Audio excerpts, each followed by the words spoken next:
விஜய்க்கு மூத்திரத்தை வாங்கி குடிங்க. நாங்க என்ன மயிர்கிட்ட மூத்திரத்தை வாங்கி குடிக்கணும், நீ கூட்டுற மூத்திரத்தை. ஆனா காங்கிரஸ்காரன் பேசுறதுக்குலாம் தகுதியே கிடையாது. நீ போய் குடி. திருட்டுத்தனமா பின்வாசல் வழியா போயிருக்கீங்க. டேய், விஜய்க்கு 120 இடம் வந்திருந்தா உங்களை எல்லாம் குப்பை கணக்கு வச்சிருப்பாருடா, குப்பை கணக்கு.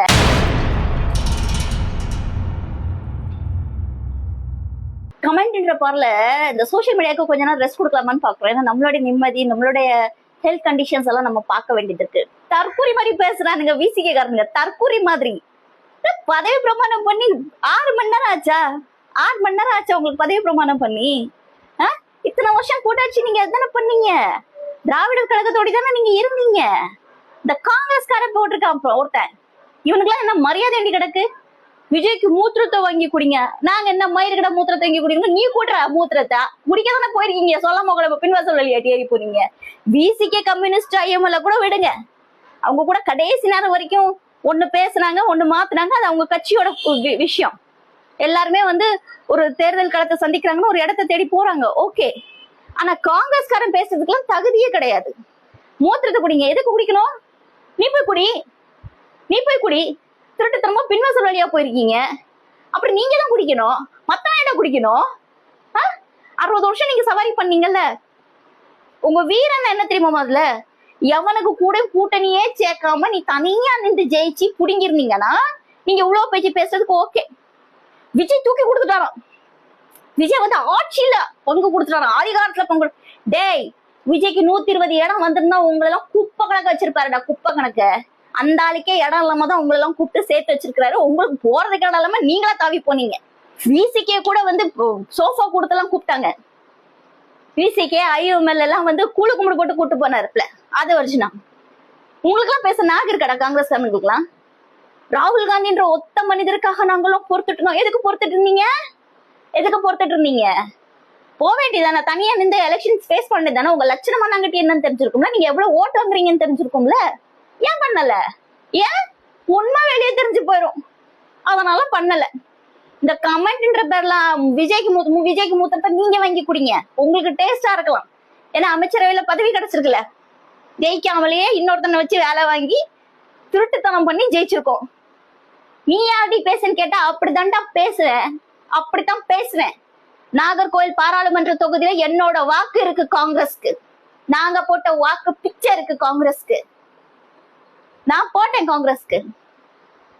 ராகுல் காந்தி இப்படி ஒரு கோலை எப்படி பின்வாசல் வழியா ஓடி போகக்கூடிய ஆள் எங்களுக்கு தெரியாது, தெரியாது. இப்ப நான் காங்கிரஸ்ல இருந்திருந்தாலும் நான் இதே ஸ்டாண்ட் தான் நான் எடுத்திருப்பேன். இதே திமுக செஞ்சிருந்தாலும் இதே திமுக அகேன்ஸ்டான இதே ஸ்டாண்ட் தான் எடுத்திருப்பேன்.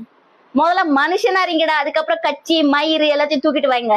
முதல்ல பேசுறதுக்கு தகுதி இருக்கா உங்களுக்கு எல்லாம்? கண்ணாடி முன்னாடி இருந்து பார்த்து சிரிடா. கமெண்ட்ல சொல்லாத கதறு கதறுன்னு. உங்களுக்கு ஒரு வார்த்தை கிடைச்சிருக்கு, கதறு கதறுன்னு. குப்பை பயலாம். காங்கிரஸ் ஜெயிச்ச 5 சீட்டுல 3 சீட் கன்னியாகுமரி மாவட்டத்தை சார்ந்தது, ஓகே. கன்னியாகுமரி மேற்குல 2 தொகுதி வந்துச்சு.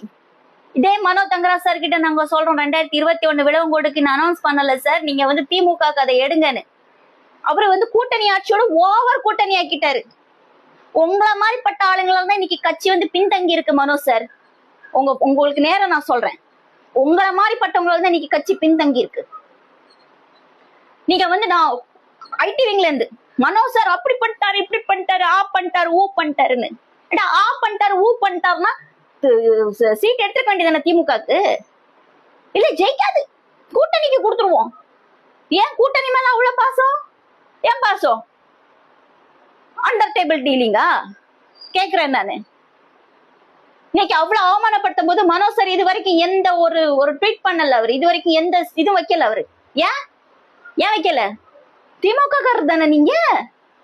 தூயமான ஒரு மனிதர், பிஜேபியை எதிர்க்கிற ஒரு மனிதர், இப்ப நடக்கிற விமர்சனங்களுக்கு எல்லாம் எதுவும் பேசாத ஒரு மனிதர். ஏன் எத்தனை கட்சிக்காரங்களை நீங்க வெளியே அனுப்பிச்சு விட்டீங்க?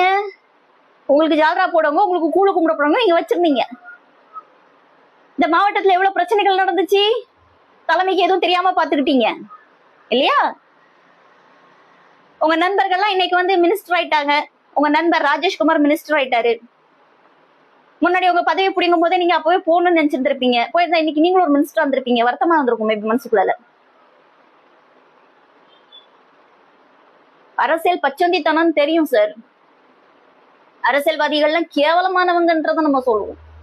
ஆனா இவ்வளவு கேவலமானவங்களா? ஆனா நாங்க ஏன் அரசியல் பேசுறோம் தெரியுமா? நான் வாங்குற உப்பு புளியில எனக்கு அரசியல் இருக்குன்னு எனக்கு தெரியும். என் குழந்தையோட எதிர்காலம் வந்து அரசியல் சார்ந்திருக்குன்னு எனக்கு தெரியும். இன்னைக்கு நான் இவ்வளவு இன்னைக்கு சென்னையில இவ்வளவு வெயில் இருக்கு அப்படின்னு தாங்க முடியாத வெயில் இருக்கு அப்படின்னா, இந்த இயற்கை பாதிக்கப்படுதுன்னா இதுல அரசியல் இருக்குன்னு எனக்கு தெரியும். நான் குடிக்கிற தண்ணில இருந்து கழுவுற தண்ணியில வரைக்கும் அரசியல் இருக்குன்னு எனக்கு தெரியும். நான் அரசியல் பேசுறேன், நான் எனக்காக பேசுறேன். உண்மையா இருங்க சார். உங்களுக்கு வாக்கு போட்ட மக்களுக்காகவும், உங்களுக்கு பதவி கொடுத்த கட்சிக்காகவும். இன்னைக்கு காங்கிரஸ்காரங்க அப்படி பேசுறானுங்க. ஒரு எதிர்ப்பு தெரிவிச்சு